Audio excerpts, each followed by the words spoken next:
16세기 초 포르투갈 리스본의 히베이라 다스 나우스 조선소는 세상의 모든 소음과 냄새 그리고 야망이 뒤엉켜 끓어오르는 도가니였다.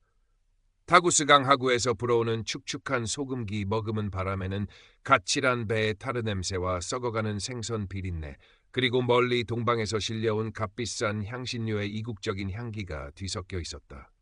망치 소리, 톱질 소리, 선원들의 거친 고함 소리가 끊이지 않았고 그 사이를 비집고 다니는 젊은 디오구 알베스의 눈빛은 주변의 혼돈과는 다른 종류의 불꽃으로 타오르고 있었다. 20의 남짓 살아온 그의 삶은 가난과 고된 노동 그리고 부유한 상인들의 싸늘한 멸시로 점철되어 있었다.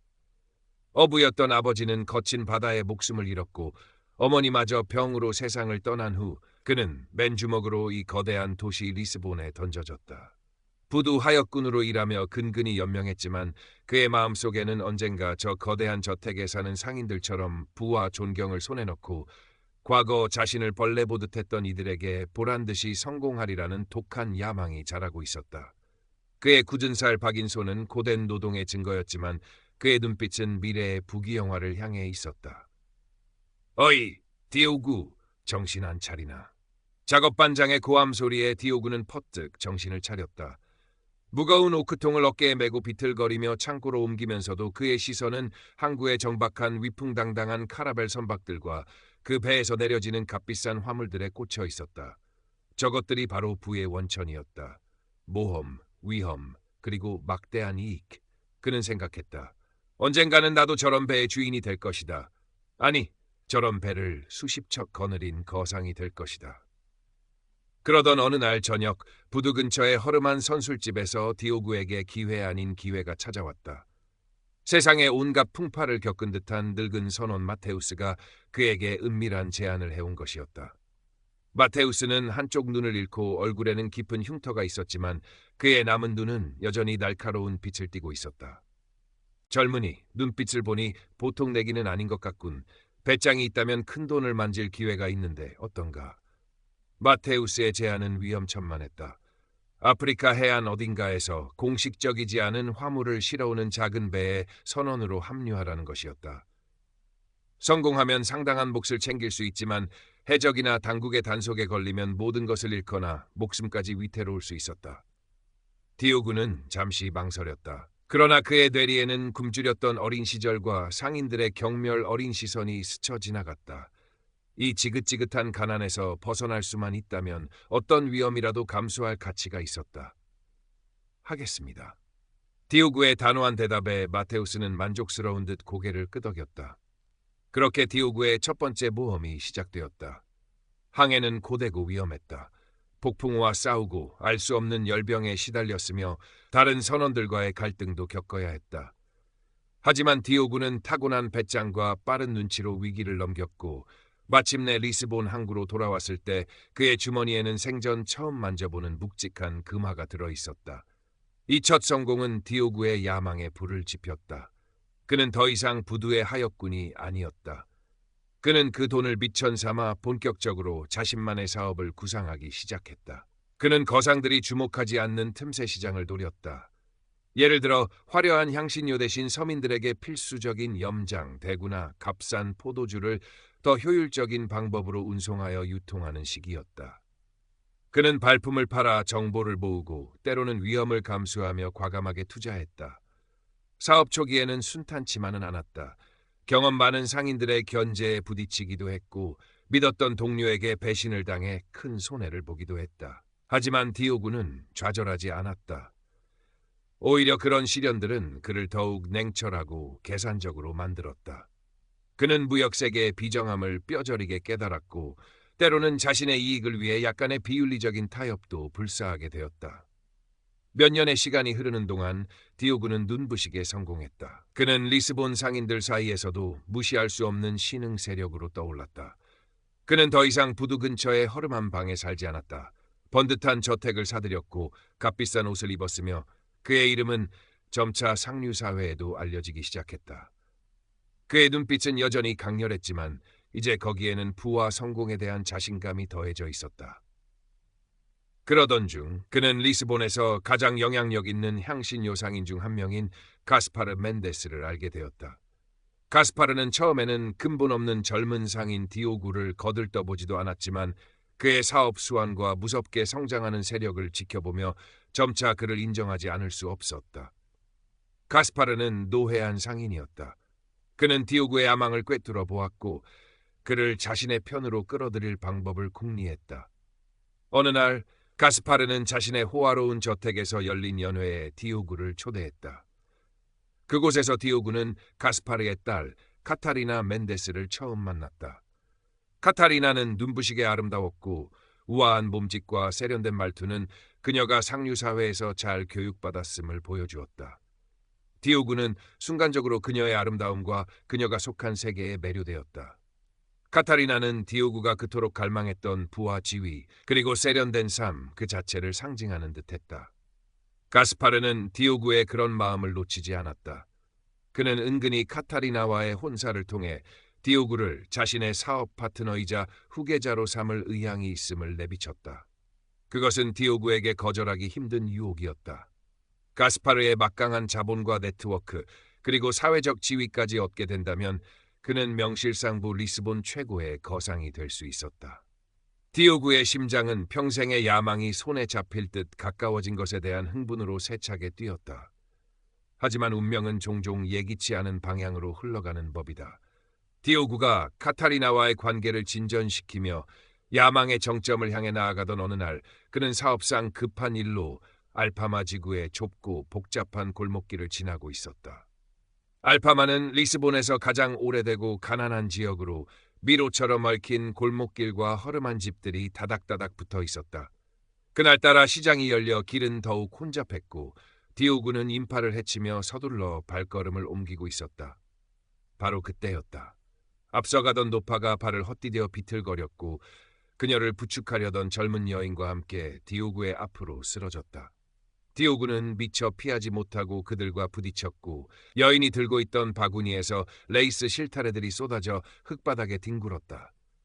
이런, 죄송합니다. 괜찮으십니까? 디오구는 짜증 섞인 목소리로 말하며 몸을 일으켰다. 그의 값비싼 옷에 흙먼지가 묻어 있었다. 노파는 고통스러운 듯 신음했고 젊은 여인은 더듬거리며 흩어진 실타래를 주워 담고 있었다. 그런데 여인의 얼굴을 본 순간 디오구는 잠시 숨을 멈췄다.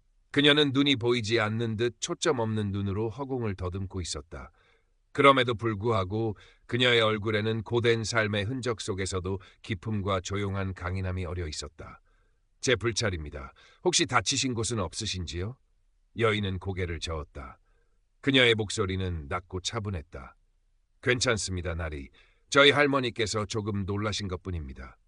디오구는 순간적으로 양심의 가책을 느꼈다. 그는 주머니에서 은화 몇 틀을 꺼내 여인의 손에 쥐어주었다. 약값에라도 보태십시오.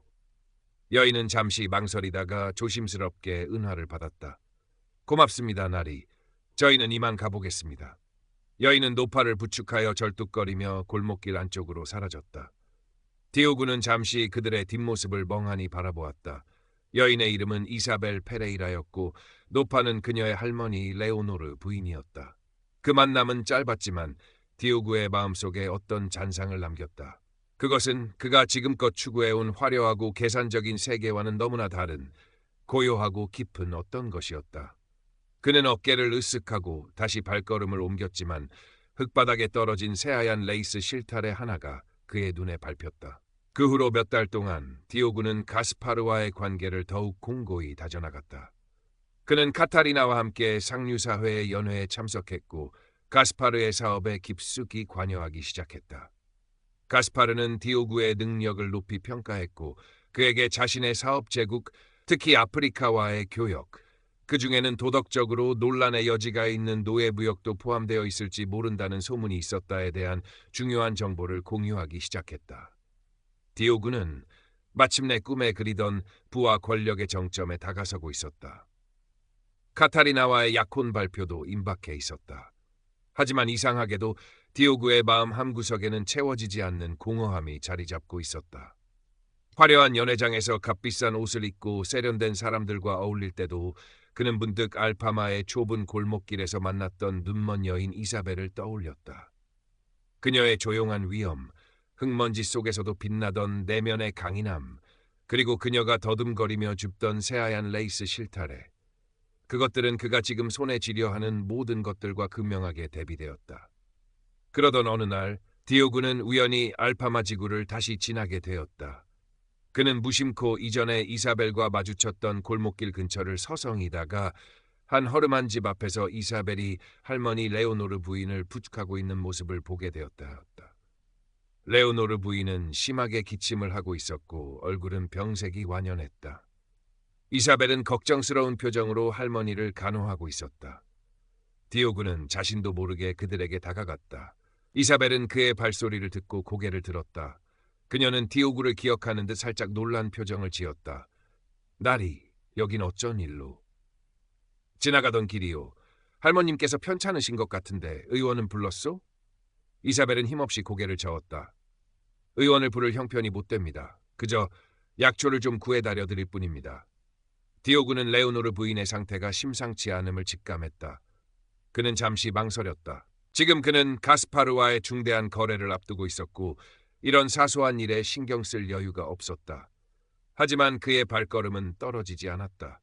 그는 이사벨의 얼굴에 드리워진 깊은 슬픔과 절망감을 보았다. 그는 자신의 하인을 불러 즉시 리스본에서 가장 용하다는 의원을 데려오게 했다. 의원은 레오노르 부인을 진찰하고는 고개를 저었다.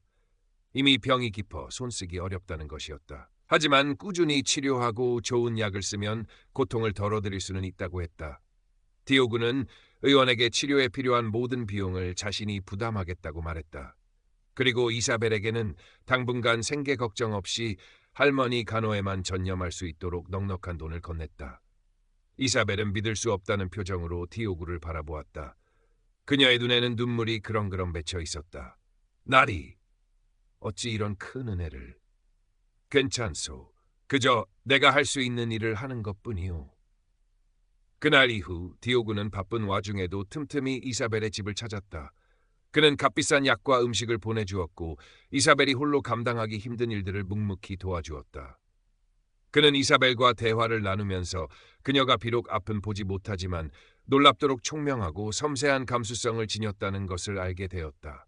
그녀는 오래된 이야기나 노래를 놀라운 기억력으로 외우고 있었고 손끝의 감각만으로 믿을 수 없을 만큼 정교하고 아름다운 포르투갈 전통 레이스를 짜고 있었다. 그녀의 레이스에는 꽃과 새, 그리고 멀리 항해하는 배의 모습들이 섬세하게 수놓아져 있었다. 그것은 마치 그녀의 내면 세계를 반영하는 듯 고요하고 아름다웠다. 디오구는 이사벨과 함께 시간을 보낼수록 자신이 추구해왔던 부와 지위가 얼마나 공허한 것인지 깨닫기 시작했다. 그는 카타리나의 화려한 아름다움이나 가스파르가 약속하는 권력보다 이사벨의 조용한 미소와 그녀의 레이스에 담긴 섬세한 아름다움에서 더 큰 위안과 진정한 가치를 느끼는 자신을 발견했다. 그의 마음속에서 평생을 지배해온 야망과 새롭게 싹튼 연민과 사랑 사이의 갈등은 점점 더 깊어만 갔다. 마침내 결정의 순간이 다가왔다. 가스파르 멘데스는 디오구에게 카타리나와의 약혼을 공식적으로 발표하자고 제안했다. 약혼식과 함께 가스파르는 디오구에게 아프리카 노예 무역에 대한 독점적인 권리를 넘겨주겠다는 파격적인 제안까지 덮쳤다. 그것은 디오구가 상상할 수 있는 부와 권력의 정점이었다. 리스본 전체가 그의 발 아래 놓이게 될지도 모르는 순간이었다. 바로 그날 저녁 디오구는 이사벨로부터 할머니 레오노르 부인의 상태가 위독하다는 전가를 받았다. 그는 즉시 알파마의 허름한 집으로 달려갔다. 레오노르 부인은 희미한 등잔불 아래에서 가쁜 숨을 몰아쉬고 있었다. 이사벨은 할머니의 손을 꼭 잡고 눈물 흘리고 있었다. 그녀의 얼굴에는 절망과 슬픔이 가득했다. 디오구는 그 자리에 서서 깊은 고뇌에 빠졌다. 그의 눈앞에는 두 개의 길이 놓여 있었다. 하나는 평생 꿈꿔왔던 부와 권력, 화려한 미래가 보장된 길이었다. 가스파르의 사위가 되어 리스본 최고의 거상이 되는 길. 다른 하나는 가난하고 눈먼 여인과 그녀의 죽어가는 할머니가 있는 어둡고 초라한 길이었다. 하지만 그 길에는 그가 최근에 발견한 진정한 인간적인 가치, 연민, 그리고 사랑이 있었다. 그의 머릿속에서는 수많은 생각들이 격렬하게 충돌했다. 야망이 속삭였다. 이 기회를 놓치면 평생 후회할 것이다. 너는 이 모든 것을 위해 여기까지 왔다. 하지만 그의 심장은 다른 말을 하고 있었다. 저 여인의 눈물을 외면할 수 있는가? 이 초라한 방에서 발견한 진실된 감정을 버리고 거짓된 화려함을 택할 것인가? 디오그는 오랫동안 침묵 속에 서 있었다. 방 안에는 레오노르 부인의 힘겨운 숨소리와 이사벨의 흐느낌만이 들려왔다. 마침내 그는 결심했다. 그는 조용히 이사벨에게 다가가 그녀의 어깨를 감쌌다. 이사벨, 너무 걱정하지 마시오. 내가 여기 있어.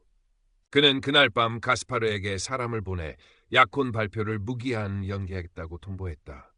그리고 아프리카 노예 무역에 대한 제안 역시 정중히 거절했다. 대신 그는 가스파르와의 거래에 투자하려 했던 막대한 자금을 모두 레오노르 부인의 마지막을 편안하게 돌보고 이사벨이 앞으로 살아갈 길을 마련하는 데 사용하기로 결정했다. 그의 평생의 야망이 걸린 결정이었지만 이상하게도 그의 마음은 오히려 평온해졌다. 그것은 옳은 일을 했다는 깊은 확신에서 오는 평화였다. 가스파르 멘데스는 디오구의 결정에 격분했다. 그는 이것을 자신에 대한 모욕이자 배신으로 여겼다. 그는 자신의 모든 영향력을 동원하여 디오구를 파멸시키려 했다. 그는 디오구의 거래처에 압력을 넣고 악의적인 소문을 퍼뜨렸으며 심지어 그의 배를 곤경에 빠뜨리려는 시도까지 했다. 리스본 상인사회는 순식간에 디오구에게 등을 돌리는 듯 보였다.